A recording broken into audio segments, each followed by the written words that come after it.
Escuchamos la música tan bonita cuando caminamos por el túnel hacia la catedral. Hace muchos siglos, peregrinos caminaban o montaban caballos por España y llegaban aquí.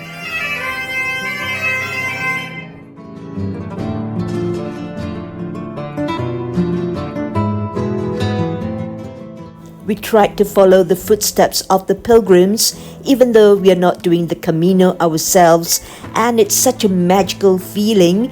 Towards the end of the tunnel, we are here in the square. Hola y bienvenido, welcome to my YouTube channel, and we are here in Santiago de Compostela.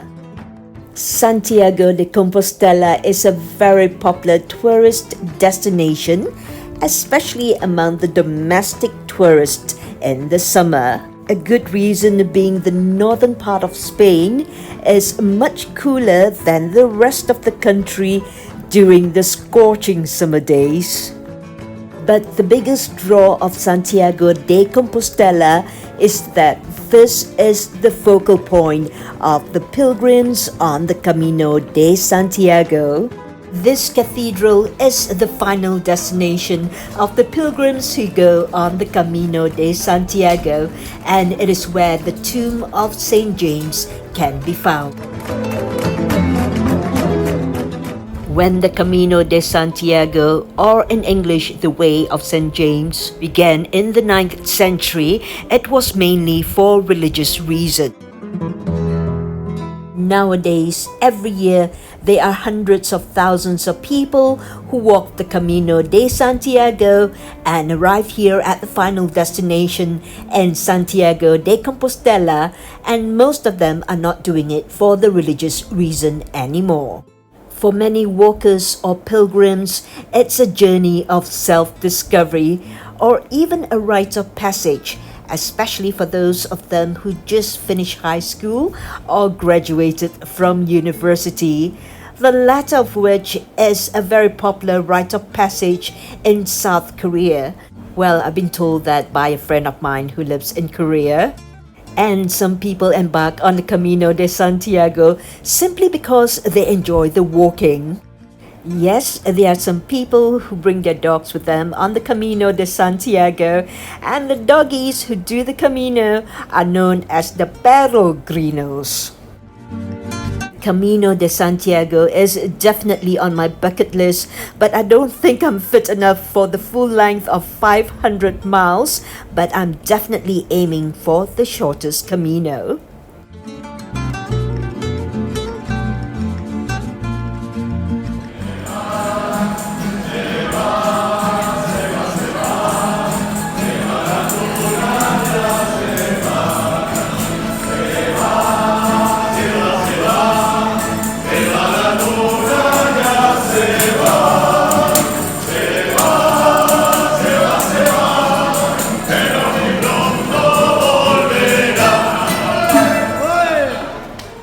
Look out for the scallop hanging on the backpack. That's a sure sign that the person has been on the Camino de Santiago.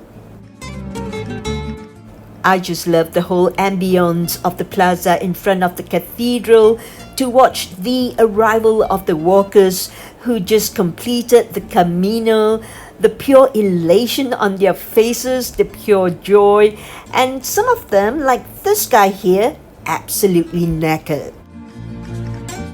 Junior and I just love spending our mornings taking in the positive vibes and the plaza in front of the cathedral. y después necesitamos que buscar un lugar para comer. Mi hijo tiene muchas ganas que probar este restaurante. Se llama Bar PAMPIN. Esperamos que probar algunas comidas de Galicia aquí y ahora tenemos muchos hambres. Qué interesante este lugar. Usualmente en la mañana vamos al mercado de abastos para comprar las ostras porque me encanta mucho las ostras frescas y puedo comerlas cada día, no problema. El sabor del mar es tan magnífico aquí en Galicia. Me creo que este restaurante no está muy ocupado ahora. Bueno, hay una mesa vacía allí. Bueno, pero hace un poco calor adentro.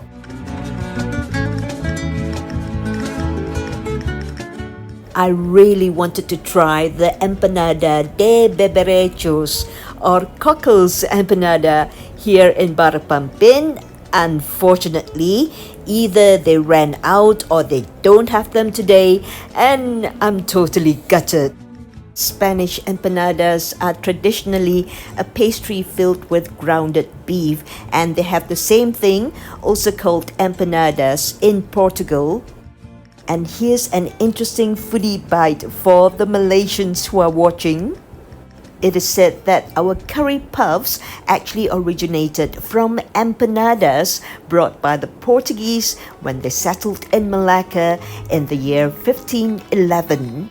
Here's a plea: if you come across any Siham curry puffs in Malaysia, give me a shout out in the comment box below and I'll be there in no time.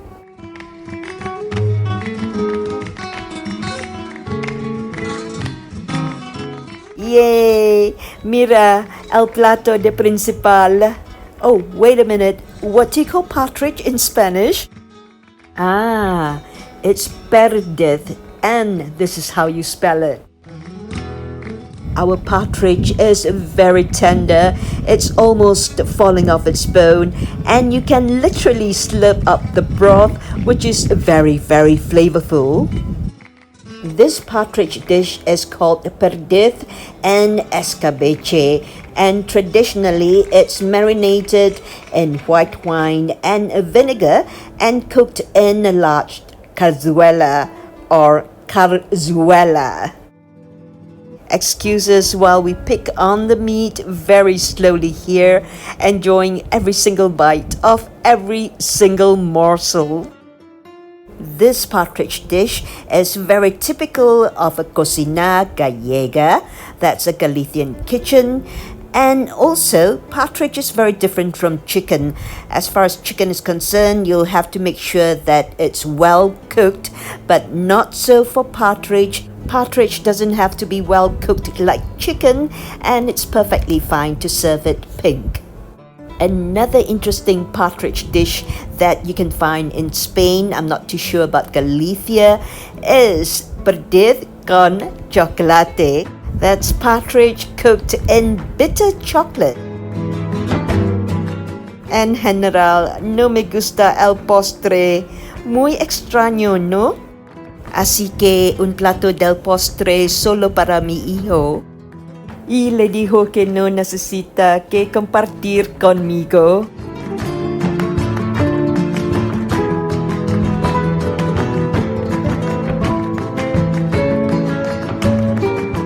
This rather unassuming looking place, Bar PAMPIN, is listed as a 2023 Michelin Bib Gourmand restaurant.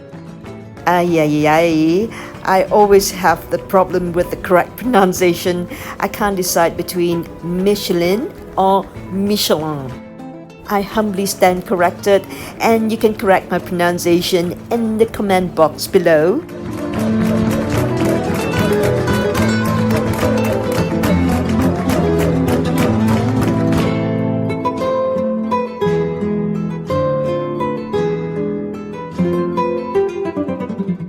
So it's a quick recce of PAMPIN and Santiago de Compostela, and thank you very much for dropping by. I certainly hope to see you again, but if you don't drop by the next time, I'll be a little bit sad, but I thoroughly understand. As a matter of fact, I started this YouTube channel more so for the storage of the memories of all the beautiful makans we had together and the places associated with them. One of my friends asked me before, haven't you heard of iCloud? Well, I know, but then I'm too skint to pay for iCloud subscription. La verdad. Anyway, I'm Gobble Guzzle signing off for now. Always be kind. Spread the message of peace. Jumpa lagi. Bye-bye. Hasta el próximo vlog y gracias.